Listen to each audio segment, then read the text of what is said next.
पहला प्यार पार्ट 13 में अपने कमरे से बाहर आ गई और काफ़ी ज़्यादा मेकअप किया और तैयार हुई थी और फिर आहिस्ता आहिस्ता चलती हुई आसिफ अंकल के कमरे के गेट पर पहुंच गई। कान लगा के आवाज़ सुनी तो आवाज़ बिल्कुल भी नहीं आ रही थी।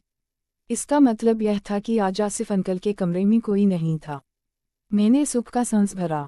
फिर मैंने आहिस्ता से दरवाजे को बजाया तो आसिफ अंकल ने फ़ौरन आकर दरवाज़ा खोला। मैं जैसे अंदर गई तो उसने फ़ौरन कुंडी लगा दी। मैं जाकर बैठ गई और फिर आसिफ अंकल भी आके मेरे साथ बैठ गए। अब मैं चुपचाप बैठी थी तो आसिफ अंकल ने एक हाथ मेरे कंधे पे रखते हुए कहने लगे, हाँ सबा और सुनाओ। आज तो खुश होना और मुझसे नाराज तो नहीं होना।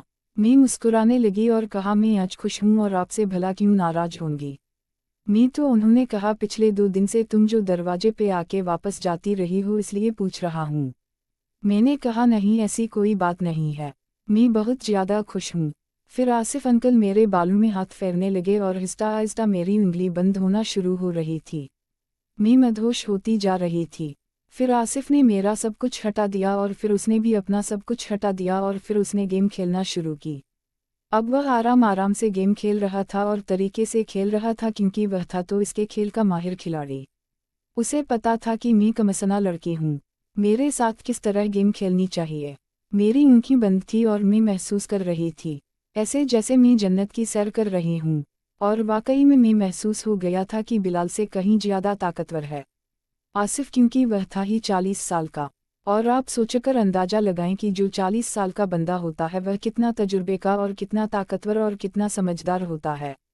उसे हर वो तरीके पता होते हैं जिससे औरतें या लड़कियां मटमिना होती हैं। और वो आज भी मेरे साथ वही कर रहा था। तकरीबन 1 घंटा हो गया था लेकिन वो अभी तक लगा हुआ था। हालांकि मेरा काम हो गया था मगर वह अभी तक जोश में था। अब मेरी हालत गैर होती जा रही थी लेकिन आसिफ ज़रा भी मुझ पर तरस नहीं खा रहा था। और बिल आखिर 1.5 घंटे के बाद आसिफ का काम भी तमाम हो गया और फिर वो भी लेट गया और मैं भी लेटी रही। तकरीबन 30 मिनट के बाद आसिफ मुझसे कहने लगा, सबा बताएं कि आपको कैसा लगा।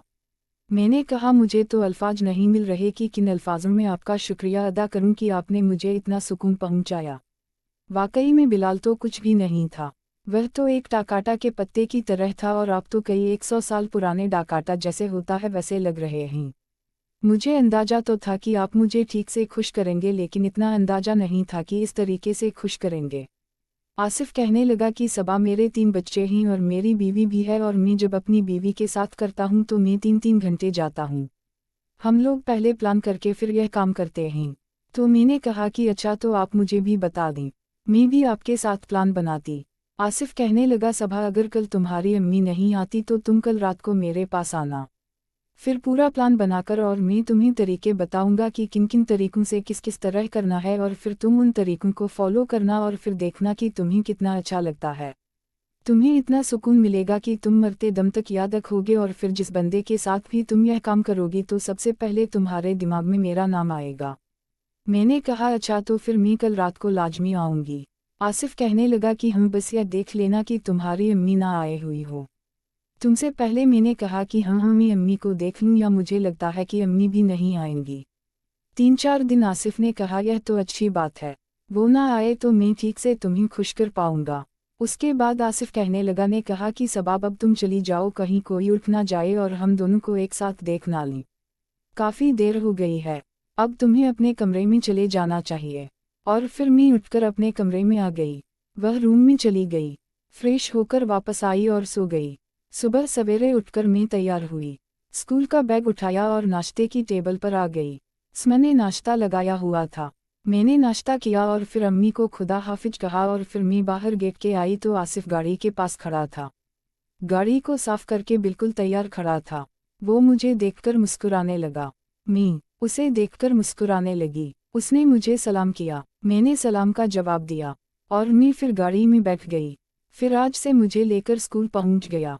अब मेरे पेपर भी होने वाले थे। मैंने सोच लिया था कि पेपर जैसे ख़त्म होंगे तो फिर मैं कहीं आउटिंग के जाया करूंगी। दिन को भी कहीं गेस्ट हाउस में गेम खेलेंगे और फिर रात को रूम में गेम खेलेंगे। मेरी क्लास शुरू हो गई और टाइम का पता ही नहीं चला और रात के 1 बजे बज गया। मैं अपने में अपनी बकम समेटकर बैग उठाकर बाहर आई तो उससे पहले से मौजूद था। फिर मैं गाड़ी में बैठ गई। अब हम लोग रास्ते में थे। घर की तरफ आ रहे थे।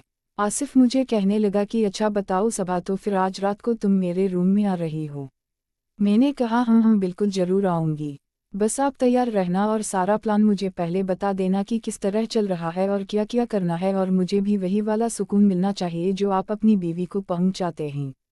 आसिफ कहने लगा कि तुम परेशान मत हो, तुम्हें इससे भी ज़्यादा सुकून दूंगा। और फिर हम लोग घर आ गए। आज अब्बू भी घर आए हुए थे। उनकी शायद तबीयत ठीक नहीं थी। मैंने अम्मी से पूछा कि क्या हुआ अब्बू, आज इतनी जल्दी कैसे घर आ गए? तो अम्मी कहने लगी कि इनका बीपी लो हुआ है और अब वो टैबलेट खाकर सो रहे हैं, आराम कर रहे हैं। फिर मैं अपने रूम में आ गई, यूनिफॉर्म वगैरह चेंज की और फ्रेश होके खाना खाने की टेबल पे आई। खाना खा के लेट गई। अपने रूम में जाकर शाम में उठी तो अब्बू भी ड्राइंग रूम में बैठे हुए थे, चाय पी रहे थे। मैं भी उनके साथ बैठकर चाय पीने लगी। फिर मैं अब्बू के साथ हाल हवाल करने लगी। अब्बू ने कहा बस थोड़ी सी तबीयत आज ठीक नहीं है, टैबलेट खा ली थी, अब कुछ बेहतर महसूस कर रहा हूँ। इसी तरह वक्त गुजरता गया और रात के दिन के 10 बजे बज गए। हम सब ने मिलकर खाना खाया। सब लोग अईपा कमरे में सोने के लिए चले गए। मैं भी अपने कमरे में आकर जो रात के 1 बजे का इंतजार करने लगी।